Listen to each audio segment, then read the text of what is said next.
Bueno, vamos a comenzar diálogos en Sí, Latinoamérica. una Y hay entrevista. un tema que nos preocupa mucho, no sé si tenemos por ahí también a Carolina Valencia, ¿la tenemos por ahí? Sí, hola Francisco, ¿cómo estás?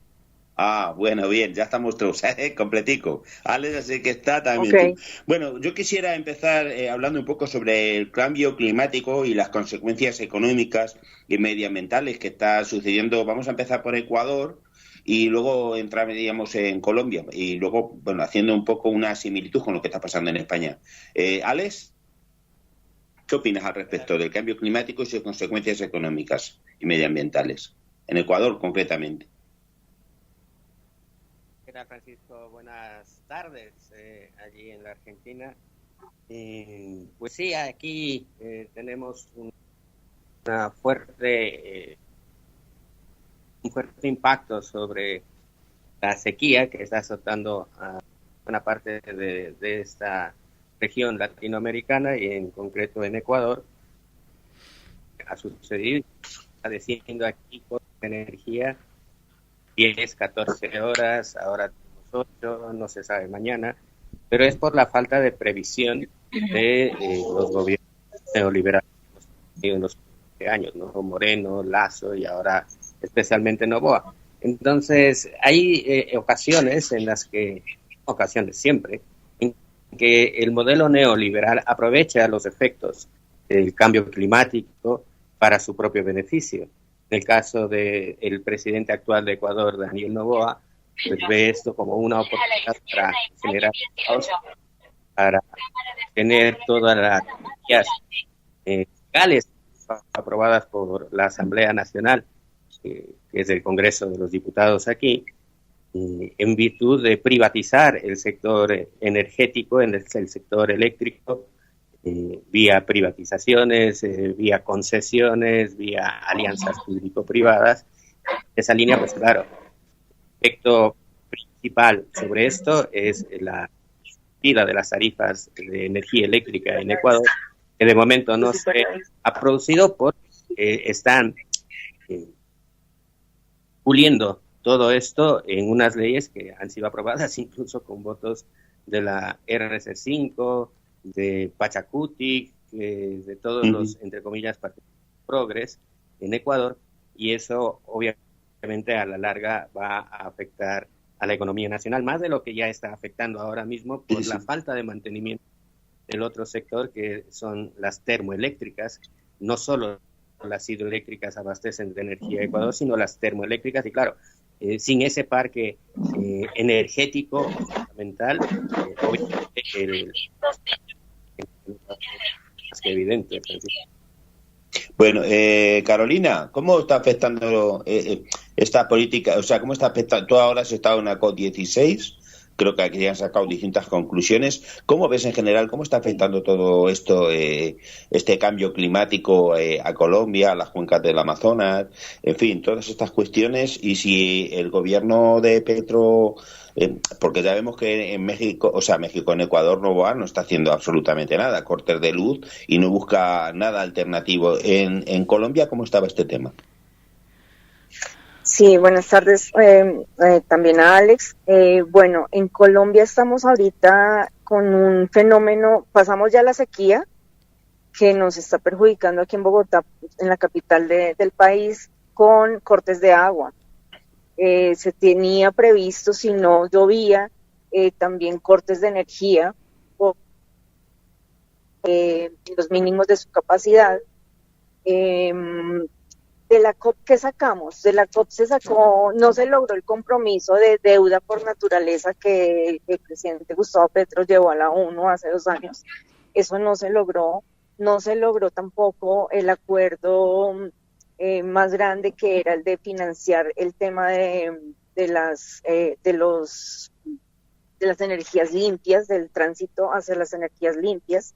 Se lograron muchas cosas en cuanto al reconocimiento de los pueblos indígenas y sobre todo de los pueblos que pertenecen al Amazonas, de los países amazónicos, para reconocerlos a ellos como cuidadores del medio ambiente. Recordemos que en esta en esta cumbre de la COP16 en Cali estuvo la embajadora de Colombia ante la ONU, que es la señora Leonor Salavata, que es la primera mujer indígena en ocupar este cargo, y ella nos recordó que el 80% de la biodiversidad del mundo lo protege el 5% de las comunidades de los pueblos originarios que hay en el planeta.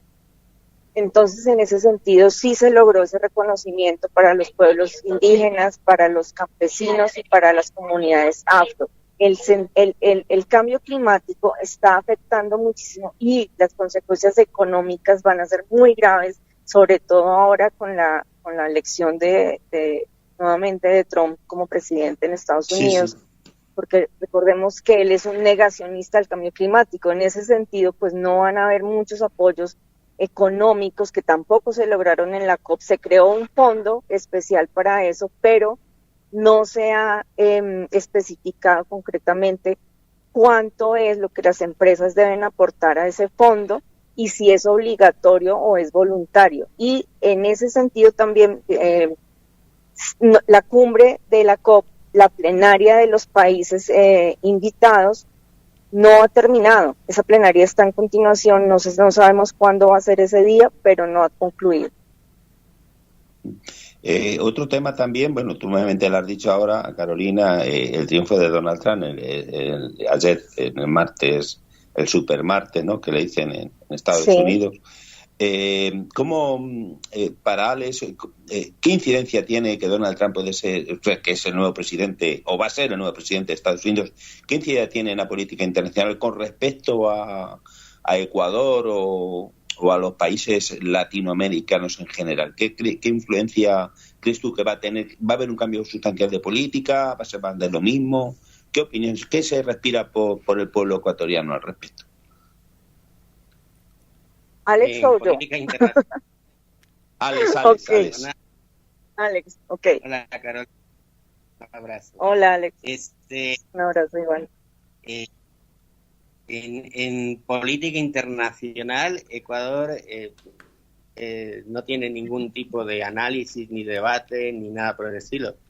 De ningún partido político, de ningún movimiento, absolutamente nada de ese análisis de geopolítica mundial, salvo una sola persona que hace sus esfuerzos políticamente hablando, que tiene referencia a nivel nacional, que es Andrés Arauz, ¿no?, el ex candidato de la Revolución Ciudadana a la presidencia y luego a la vicepresidencia, pero salvo él, nadie más hace ningún análisis de ese tipo en Ecuador. Parece que estuviésemos viviendo en Marte o en Neptuno, sí.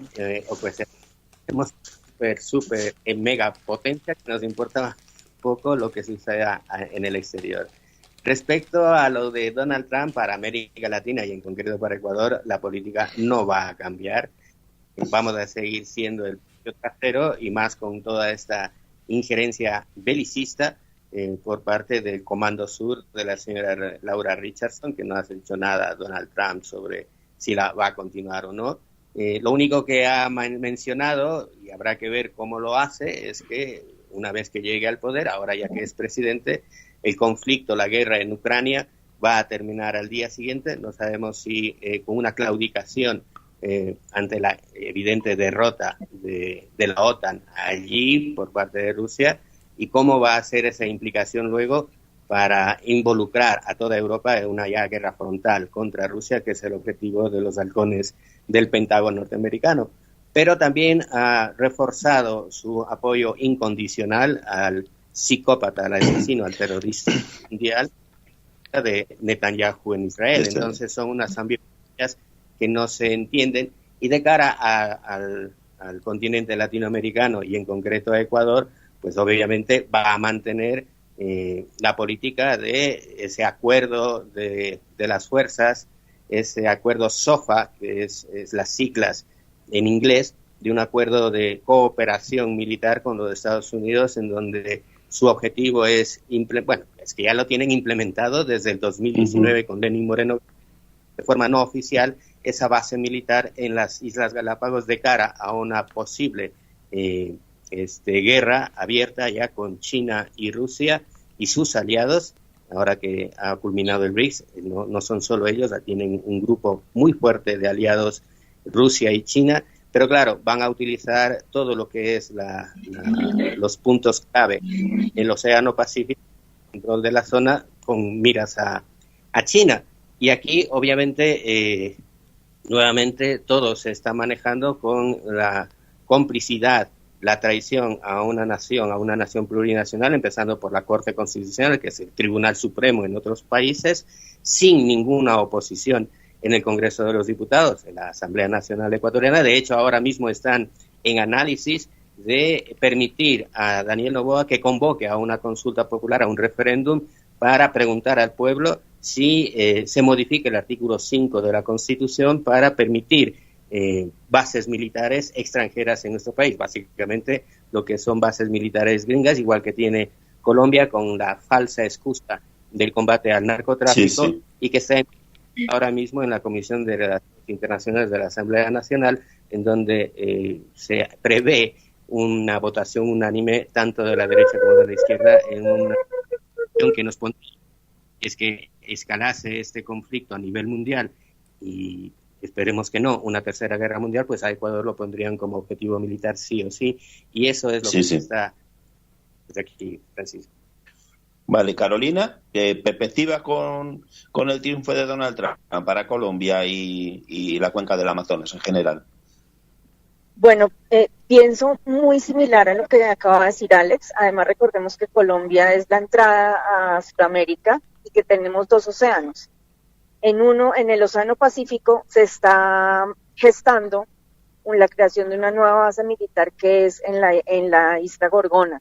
La isla Gorgona es una isla que está muy cerca a Colombia por el Pacífico, es colombiana además, y era donde había la cárcel más dura que hemos tenido en Colombia, la más extrema, la más segura, porque pues rodeada de agua, una especie de fortaleza, y ahora ahí se pretende hacer una base norteamericana. Entonces en ese sentido, y estoy totalmente de acuerdo en lo que dice Alex, estamos expuestos a que esa guerra que se viene y que no queremos, pues también escale aquí en Colombia como centro de esas bases norteamericanas que amenazan terriblemente a la biodiversidad, porque Gorgona es una isla que tiene absolutamente muchísimos recursos, no solo agua, tiene muchísima cantidad de aves y de reptiles también, y están las ballenas. Entonces, en ese sentido, afecta muchísimo a Colombia en el plano ambiental.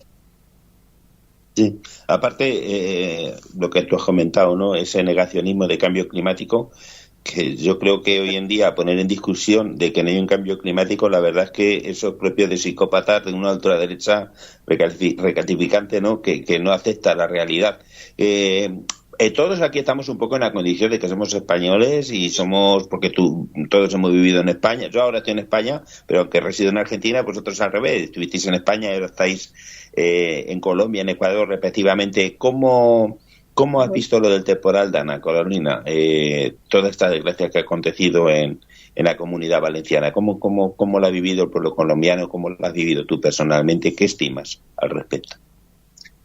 Sí, aparte de la tristeza y la impotencia que da ver lo que está pasando allá en Valencia, y aparte porque tengo familia ahí muy cerca, entonces sí nos hemos estado dateando mucho sobre lo que está pasando. Me parece que la negligencia política en cuanto a las construcciones que se hacen en sitios de deslave, como lo que está pasando en Valencia, es una irresponsabilidad total del gobierno, y dado que estas personas que están en la Comunidad Valenciana gobernando suprimieron el organismo de emergencias, pues eso también es negacionismo al cambio climático, eso es desprotección a los ciudadanos ante posibles hechos que puedan cobrar vidas humanas, que pueda ser un desastre. Además, la cantidad de dinero que ahora Pedro Sánchez va a tener que gastar en reconstruir y en ayudar a estas familias, pues es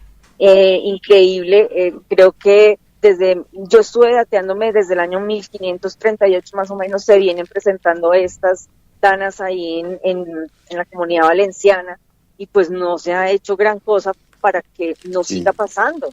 Entonces el negacionismo de Trump, de Milei, de los estados, de los países de Europa del Norte, que además en esta COP han sido como los que más han rechazado los acuerdos, pues estamos fregados con esa situación, y nos va a dar, no sé, la crisis climática va a aumentar. Ojalá que en Valencia se tomen medidas. Es un tema. Para que no vuelva Alex, a pasar. tu reflexión con respecto... Perdón. ¿Sí, Carolina? No, ya. Vale.